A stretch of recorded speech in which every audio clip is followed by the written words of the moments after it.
welcome to Language Arts class. Today we're doing our very last lesson of language arts. It is the self-check. Tomorrow we will have the test and then we will be finished with language arts. So today's the self-check, so study this lesson well. These are things you'll need to know for your test. Most importantly, be sure to study your spelling words, okay? We will do spelling words today. You don't need to study for them. This is just a pre-test to kind of make sure you know them and then you know what to study. And then we'll have our final test tomorrow. Okay, for a little bit of review. When is your birthday? What are the two things that you need in your birthday? We need a capital letter for the month and a comma between the day and the year that you were born. What do apostrophes show?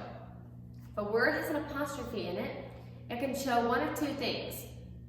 It can show that it's a contraction, or it can show that it owns something, that something belongs to them. Where do we find a prefix in the word? We find a prefix at the beginning of the word. A prefix is letters added to the beginning of a word. Where do we find a suffix? A suffix is letters added to the end of the word. And what is the root word? The root word is the main word, okay? The root word is the main word. What are the three questions that we ask ourselves if we're trying to decide if we double a consonant or not? So the first question is, does it have a short vowel? Does it end with only one consonant?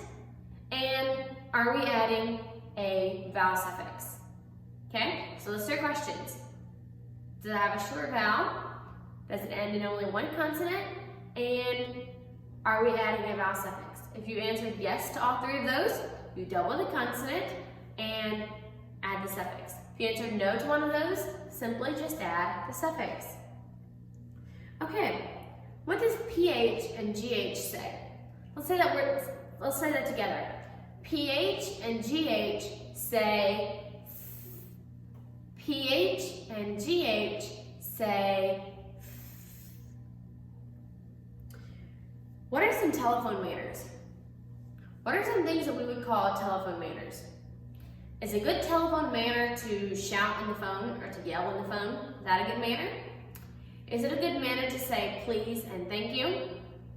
Is it a good manner to write the message down that they give you or write their number down so your parents can call them back? Or is it a good manner to be very rude or be very impolite, be very disrespectful on the phone? So, good telephone manners, we should not yell into the phone. We should be very respectful to the person that we're talking to. We should write a note if they tell us something so we for sure don't forget. Maybe write a note and remind yourself to tell your mom or somebody to call them back. So practice good telephone manners.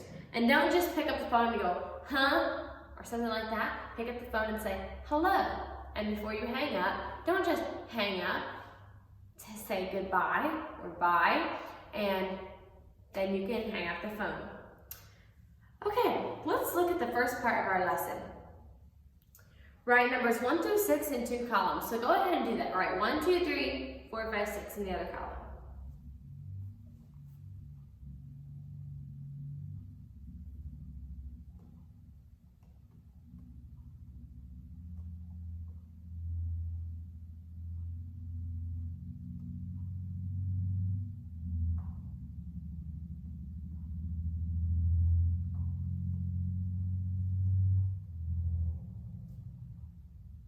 If you have that finished, the next set of directions says, write the words your teacher says. So, number 1. Number 1, come. Come. If it starts to rain, you need to come into the schoolhouse. Come.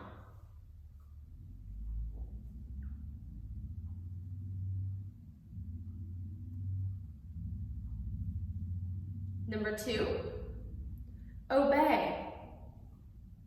Obey. We should obey God's commandments. Obey.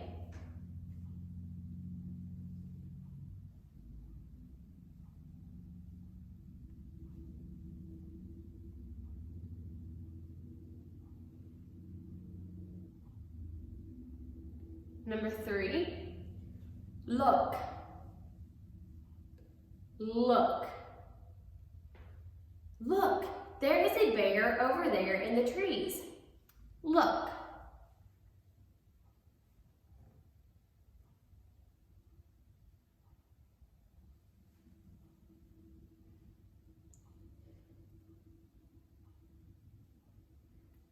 Number 4, they. They. They were happy to have Grandma at their house.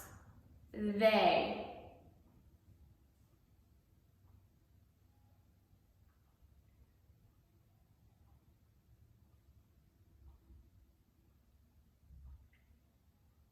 Number 5, once. Once. We had hiked that trail once before. Once.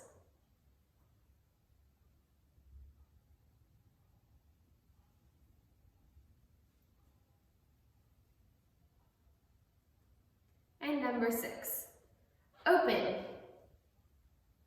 Open.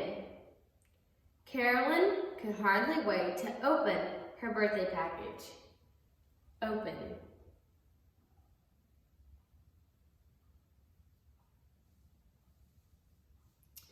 Okay, if you're finished with that, you may lay your pencils down and we will quickly go over the rest of your self-check. Part 2 says, color the good telephone manners. So you look at each of those, thank you, write a note, say hello, or yell. And you color each of those that are good telephone manners. Part 3, circle the letters that say f. So circle the letters that say f in that part. Part 4 says, divide the root words from the prefix and the suffix. So use your ruler and see if there's a prefix, see if there's a suffix, and make sure you still have a root word when you're finished. Part 5, match the contractions to the words. So in the circle, it gives you the contraction. In the box, it gives you the word. So each box will have a line drawn to one of the circles. And remember what it is with had and would contractions. Had and would contractions have the very same contraction. So yeah, do that carefully.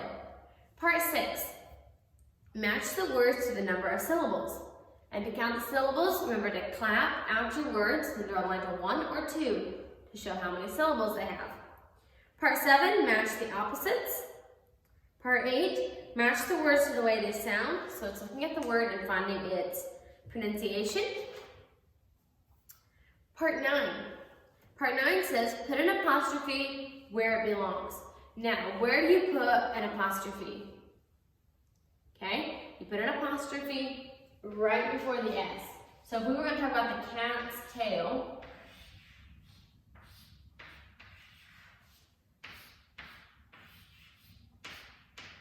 that's how it would look in your book. And then you have to put the apostrophe. You put the apostrophe right before the S. Cats. It shows that something belongs to cats. Cat's tail. Part 10, add ED to these words.